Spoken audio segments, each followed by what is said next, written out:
नमस्कार दोस्तों, आप सभी का स्वागत है आपके अपने चैनल एम के गणित में।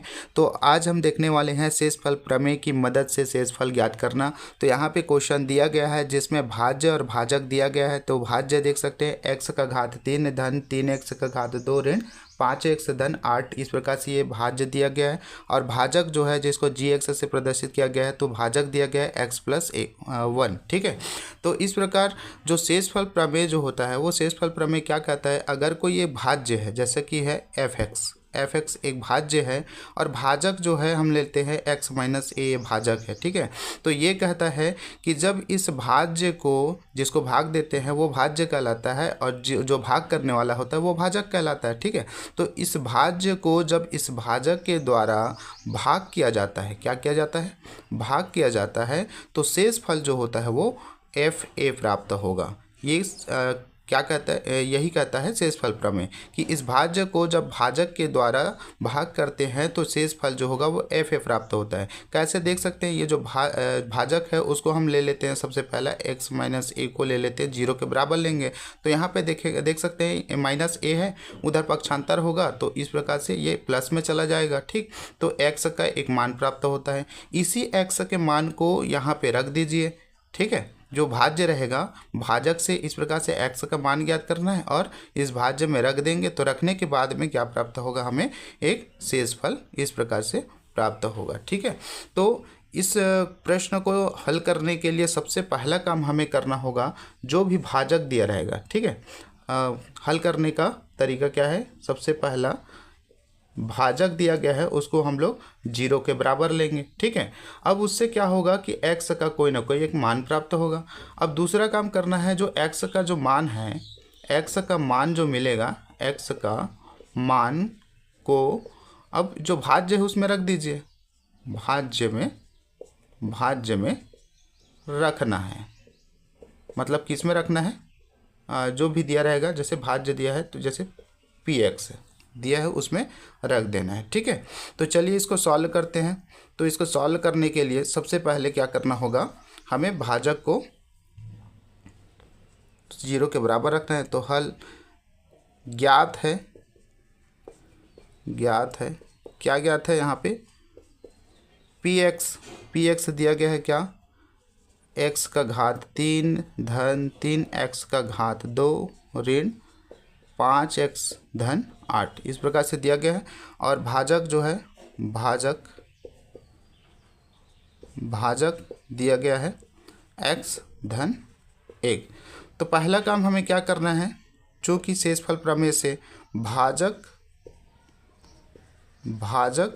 जो gx है, भाजक gx को 0 के बराबर ले लीजिए। ठीक है, तो क्या है, x प्लस 1, भाजक क्या है, x प्लस 1 है, तो उसको 0 के बराबर लेंगे।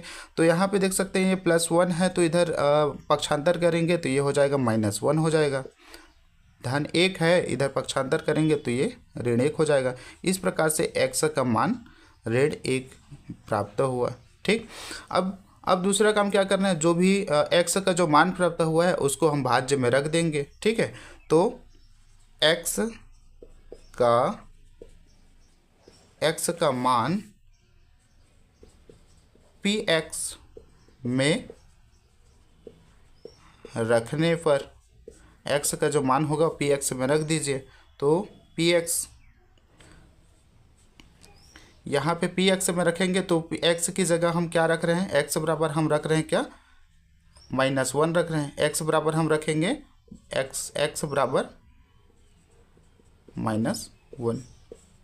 ठीक है, तो चलिए रख दीजिए -1 बराबर हो जाएगा, x का घात 3 है तो यहाँ पे -1, x की जगह -1 रखेंगे तो -1 के घात 3 हो जाएगा, धन 3, यहाँ पे x का घात 2 है तो ऋण 1 का घात 2 होगा, x की जगह ऋण 1 रख रहे हैं। ठीक, उसके बाद -5 है तो यहाँ पे x की जगह हो जाएगा ऋण 1 हो जाएगा। ठीक, इस प्रकार से +8 है।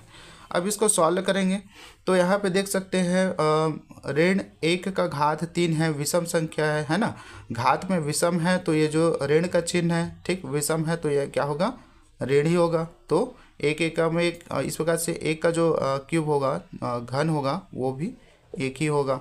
ठीक, या फिर हम लोग इसको विस्तार भी कर सकते हैं। चलिए विस्तार कर लेते हैं।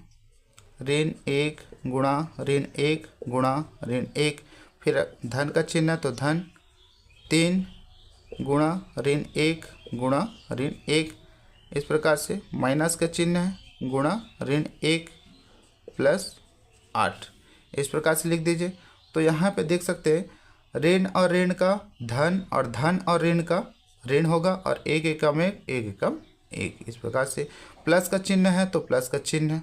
ठीक, यहाँ पे देख सकते हैं ये जो है ये वाला एक पद है, तो यहाँ पे ऋण और ऋण का धन होगा। ठीक, और धन का धन होगा तो धन चिन्ह है। एक एकम एक और एक तिया 3 हो जाएगा। ठीक, इस प्रकार यहाँ आप देख सकते हैं माइनस, यहाँ पे माइनस है। ठीक, ये माइनस और ये माइनस, माइनस माइनस का क्या हो जाएगा, प्लस हो जाएगा, और 5 एकम 5 हो जाएगा, और इधर बचा हुआ है प्लस 8 बचा है। ठीक, अब यहाँ देखें 8 और 5 हो जाएगा 13, 13 14 15 16। ठीक है, तो -1 प्लस 16, और जब इस प्रकार से ये माइनस है ये प्लस है, असमान चिन्ह है तो घटेगा, तो 16 में 1 घटाएंगे तो 15 बचेगा, और 15 में जो बड़े वाले का जो चिन्ह है प्लस है वो लगेगा, तो यहाँ पे हो जाएगा धन 15। तो इस प्रकार से यही जो हमारा क्या है, शेषफल है। शेषफल, यही हमारा क्या है, शेषफल है। इस प्रकार से भाजक को 0 के बराबर लेना है। ठीक, और x का कोई मान 0 के बराबर लेंगे तो x का कोई मान प्राप्त होगा, और x का जो मान प्राप्त होगा उसी को हम लोग इस प्रकार से भाज्य में रखेंगे। भाज्य में रखने के बाद में इस प्रकार हमें जो शेषफल प्राप्त हो जाएगा। ठीक है, इस प्रकार से शेषफल जो है हमें प्राप्त हो जाएगा। Thank you.